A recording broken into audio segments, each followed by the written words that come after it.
E a primeira parcela do 13º salário deve ser paga a todos os trabalhadores formais até esta terça-feira. Para esse ano, o Departamento Intersindical de Estatísticas e Estudos Socioeconômicos, o DIEESE, estima que vão ser injetados mais de 230 bilhões de reais na economia do país. Isso representa aproximadamente 2,7% do produto interno bruto. Cerca de 83 milhões de pessoas devem ser beneficiadas. Mas quem conversa com a gente aqui no Notícias do Bem sobre esse assunto é o economista Marco Harbit, que está com a gente mais uma vez. Marco, seja muito bem-vindo. É um prazer sempre recebê-lo aqui no nosso Notícias do Bem para a gente falar sobre esses temas que fazem parte do nosso dia a dia, né? Olá, bom dia a todos. Obrigado mais uma vez pelo convite. O prazer é todo meu. Marco, primeiro, a gente está vivendo ainda, né, uma realidade socioeconômica, a gente pode dizer assim, nesse momento de chegada do 13º, mas assim, a realidade econômica do Brasil hoje, ela é uma realidade um pouco diferente daquilo que a gente vinha vendo nos últimos anos, né? Muito bem colocado. A gente está num cenário muito complicado. A gente tem uma alta de taxa de juros que vai ainda durar para o ano que vem. Isso sempre traz um pouco mais de incerteza.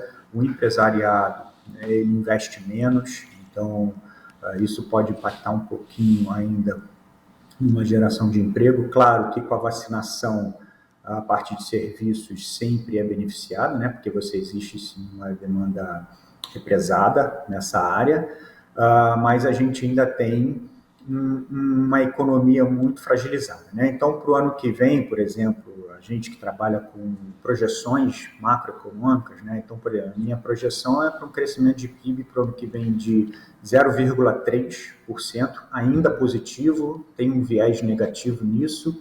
Conheço Uhum. muitos amigos de mercado que já estão botando um PIB negativo. Então, o cenário é bem complicado, né? A gente também, isso impacta, né, consumo, isso impacta tudo. Né? Uhum. Então, assim, 13º é uma parte importante. Eu acho que nesse primeiro momento, devido a esse levantamento que você muito bem colocou, eu acho que a primeira coisa que a gente tem que fazer é guardar o dinheiro, né? Ou até quitar as dívidas. Uhum. Né? Porque se nós pegarmos o endividamento, o nível de endividamento das famílias, né, de até 10 salários mínimos, 74% das famílias estão super endividadas. O que é estar super endividado? 50% do salário está comprometido. Uhum. Né? Então, é muito alto o endividamento. Uhum. Né? Então, a gente tem que tomar um cuidado bem grande nisso aí. Marco, ainda para a gente fechar essa questão do momento socioeconômico que a gente está vivendo, quando a gente fala de 13º, a gente tem que lembrar que o 13º dos aposentados já foi pago. Tem uma grande parcela da população também que está recebendo o auxílio emergencial. Então, na verdade, e que estavam empregados em anos anteriores. Então, na verdade, a gente vê esse número ou esse impacto sendo menor em relação a anos anteriores também por conta desses dois fatores. Sim. Né? Muitos, inclusive, que vão receber 13º agora em dezembro, vão receber só a segunda parcela, né? Porque muitas empresas já pagaram a primeira parcela em junho. Então, quer dizer, de repente vão receber um dinheiro até a menor. Então, esse cenário, eu foco, eu até tenho algumas dicas, né? Assim, a gente sempre tem aquelas dicas, né? Mas essa dica para esse cenário que a gente tem, uma possível até estagflação para o ano que vem, ou seja, uma inflação crescente e crescimento parado, né? Quiçá zero. Primeiro é pagar as dívidas, segundo é se remunerar. Né? Como é que você pode se remunerar guardando dinheiro? A gente tem aí um cenário bastante complicado para o ano que vem. Então, assim, a primeira dica para quem vai receber o 13º, a primeira e a segunda parcela, ou ainda que uma parcela só, a primeira dica seria pague suas contas, né? Quite suas dívidas, não entre em rotativo de cartão, enfim. Veja o que você tem atrasado, negocie e Exato. resolva a sua vida. Exato, até porque como a gente estava falando, a taxa de juros como vai aumentar, então o custo do dinheiro vai aumentar. Hum. Então é muito possível que os juros do cartão de crédito, rotativo, cheque especial, né, fique mais caro devido à alta da taxa de juros. E quando você tem um nível de inadimplência das famílias aumentando, automaticamente os bancos representam isso como mais risco. E um dos fatores para se montar uma taxa de juros é o risco da inadimplência. Então, se existe um risco maior, os bancos também aumentam essa taxa. Então, muito cuidado quando fizer, né? Se fizer alguma compra para o Natal, pague à vista. Né? Como a gente falou já algumas vezes, não é nenhum pecado usar o cartão de crédito, desde que dois pontos não seja usado como extensão do salário, né? Ou seja, ganho X e gasto mais X, este mesmo X no cartão, né? Então, esse é um ponto. E o outro ponto é desde que as parcelas não alterem seu padrão de vida. Então, esse é um outro cuidado que a gente tem que ter. E, na verdade, o fim do ano acaba trazendo, o fim do ano e o começo do ano acabam trazendo outras despesas, né? Quer dizer, além dos presentes que habitualmente as pessoas compram, enfim, para o Natal, você tem, né, um supermercado mais caprichado aí normalmente, mas aí no começo do ano você tem matrícula escolar de filhos, você tem IPVA para quem tem carro, tem IPTU para quem tem casa, ou para quem mesmo, para quem aluga a casa também tem que pagar o IPTU, não tem jeito, enfim. Você tem uma série de outros impostos. Esse dinheiro do 13º, de repente, pode ser feito um planejamento para essa despesa? Muito bem colocado também. Sim, e esse é um excelente momento não só para fazer para essas despesas, como já faz para os próximos 2 anos. Por quê? Tem aniversário de família, tem aniversário de filhos, quem tiver filhos, né? Tem alguma viagem que ele queira fazer, será que dá? Será que não dá? Então, colocar todas as suas receitas e despesas numa planilha ou num caderninho, mas de forma detalhada, bem detalhada. Então, gastos com lar, você tem luz, gás, telefone, celular, internet, TV a cabo, aluguel ou parcela do apartamento, condomínio, IPTU. Então, você já bota isso todo o ano. Né? Academia, sua ou dos filhos, educação. Então, acho que é um belo momento de se fazer um planejamento financeiro para os próximos anos. Por quê? Até para que no ano que vem, quando receber o 13º, já possa, vamos dizer assim, usufruí-lo de uma forma mais prazerosa, ao invés de ficar fazendo conta. Né? E para aqueles que já são mais organizados, aqueles que já têm a sua planilha resolvida, aqueles que não têm dívidas, né, no momento, quais são as suas dicas para o 13º? É guardar, é investir, é de repente gastar numa viagem, enfim, como é que a gente deve olhar para esse dinheiro? Quem não tem, obviamente, essa questão das dívidas para pagar, como é que a gente deve olhar para esse dinheiro e usá-lo da melhor forma? Quais as orientações? Eu acho assim, primeira forma é pegar um percentual e guardar, tá? Esse é um ponto. Eu acho que independente se é 13º ou não, inclusive, quando cai o salário em conta, pegar um percentual e guardar, se remunerar primeiro. Esse é um ponto. Segundo ponto, se ele tem uma viagem planejada, guarde para essa viagem planejada, até porque ano que vem é um ano eleitoral, então como de costume, todo ano eleitoral, principalmente para a presidência da República, é um ano de incerteza. Então, pode, claro, outras inúmeras variáveis que a gente tem visto no mercado, né, visto por aí, pode sim fazer o dólar ficar mais caro. Então, quem está se planejando a fazer uma viagem internacional já é uma coisa a se pensar, o dólar mais alto. Quem não fizer uma viagem internacional, acho que pode sim já quitar essas dívidas, né? Dívidas que eu digo assim, guardar, né? Ou até antecipar alguma coisa, se for o caso, dessas viagens, e também se presentear, né? Por que não? Eu acho que a pessoa merece, né? Trabalhou, guardou, se disciplinou.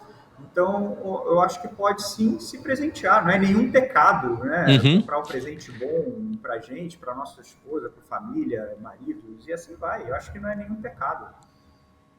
Afinal de contas, o dinheiro também tem que nos servir de alguma forma, né? Nós não podemos ser servos do dinheiro, mas também o nosso esforço também, quando a gente pode, tem que aproveitar dele, tem que se recompensar dele.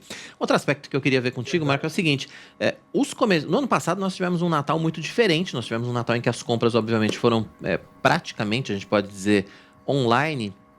E esse ano, com a retomada segura, a gente está aí com os shoppings abertos, as lojas de rua estão abertas. Existe uma expectativa muito grande por conta dos comerciantes em relação a esse Natal. Você acha que essa expectativa dos comerciantes vai ser cumprida? Acho que sim, mas não tanto quanto a expectativa. O que eu quero falar com isso? A gente tem visto, né, taxa de desemprego caindo um pouquinho e tal, mas as pessoas estão tão endividadas que eles têm que pagar um pouquinho dessa dívida para pelo menos tirar a água que está aqui, né? Eles poderem respirar um pouquinho, Tirar o nariz para fora, né, como se diz. não é?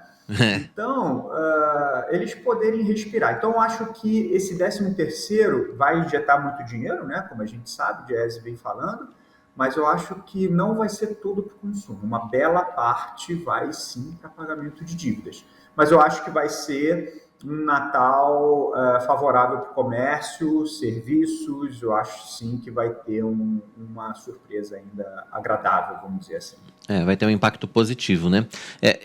Aproveitando, né, eu vejo que você está falando muito dessa questão do endividamento, que infelizmente está fazendo parte ainda da vida de muitas famílias, de muitas pessoas, por conta dessa situação econômica, por conta de pandemia, muita gente perdeu o emprego, enfim, foi um ano bastante complicado para muita gente. Quais as dicas que você dá para que as pessoas consigam, primeiro, se livrar do endividamento, e depois não cair de novo, né, nessa questão do endividamento? É possível a gente ter um planejamento em que a gente consiga fazer isso, apesar das intempéries que a gente pode enfrentar, Marco? Sim, eu acho que a gente consegue sim quitar dívidas ou, no mínimo, renegociá-las, tá? Mas o ponto da renegociação não adianta eu ir a um banco, alguma outra financeira, algum outro local que eu tenho uma dívida, renegociar e não conseguir arcar com essa renegociação. Uhum. Né? Então, eu tenho que renegociar de uma forma que esta nova parcela dê no bolso, né? Realmente possa arcar com isso para que eu não tenha um outro problema futuro. Para que eu faça isso, eu preciso me planejar. Né? Como? Botando as dívidas, as receitas, as despesas listadas. Ou seja, eu tenho que rebalancear, né? E para que você possa honrar esses compromissos, eu vou ter que cortar alguns outros. Então, seria interessante, por exemplo, uma coisa que eu sempre digo aqui para algumas pessoas e até alunos assim, não é nenhum pecado ou algum demérito, por exemplo, trocar um celular pós-pago por um. Eu posso pegar um pós-pago, onde eu pago R$ 200 por mês. Eu vou trocar para um pré-pago de 50. Já são R$ 150 a menos no mês. Uhum. Então, você vai readequando isso, e quando você muda, hoje nem muda mais o número, né? Você permanece com o número. Então, isso não é nenhum demérito, muito pelo contrário, se chama responsabilidade. E as coisas melhoraram, já botei as contas em ordem e tal, volta para o pós-pago, sem problema nenhum. Né? Eu estou lá com a academia, pago X. Eu posso sair de repente 3, 4 meses da academia, vou andar num parque, faço outro exercício e volto depois? Problema nenhum. Né? Então, eu acho que nesse sentido, para que eu possa readequar as contas, eu tenho que colocar primeiro no lápis, no caderno, numa planilha, e aí sim eu readequar estas novas parcelas neste novo planejamento. Uhum. Você falou uma palavra aí nessa sua última fala, que eu acho que é o ponto-chave da coisa, que quando a gente pensa em endividamento e etc e tal, que talvez seja essa questão da responsabilidade e do hábito de fazer planejamento. Isso é uma coisa que precisava acontecer com a gente, nas nossas famílias, desde muito cedo, e infelizmente isso não acontece, né? Na verdade, a economia doméstica precisava ser ensinada, ou economia precisava ser ensinada desde muito cedo nas escolas, né, Marco? Para que a gente hoje, por exemplo, pudesse olhar para o 13º e falar assim, olha, tô tranquilo aqui, vou guardar uma parte e vou conseguir aproveitar esse dinheiro, né? Um lado bom né, é que o MEC e o Banco Central, Hum, e junto com a CVM, eles montaram, sim, um programa de educação financeira nas escolas. Tá? Mas como vai ser isso? Vai ser uma disciplina a mais, igual matemática, história, geografia? Não. Ela vai ser colocada dentro dessas disciplinas existentes. Então, por exemplo, história. Então, vai ensinar a história do dinheiro. A hum. matemática vai ensinar justamente se compro, guardo, né? Enfim, lógico que desde criança você só faz o mais e o menos, mas com o passar do tempo ele já vai entrar numa matemática financeira, mas na escola. Eu tenho a parte da geografia, então onde nasceram os bancos, onde tem. Então já existe sim esse projeto, vai ser implementado já. Banco Central, MEC e CVM já estão implementando isso junto às escolas.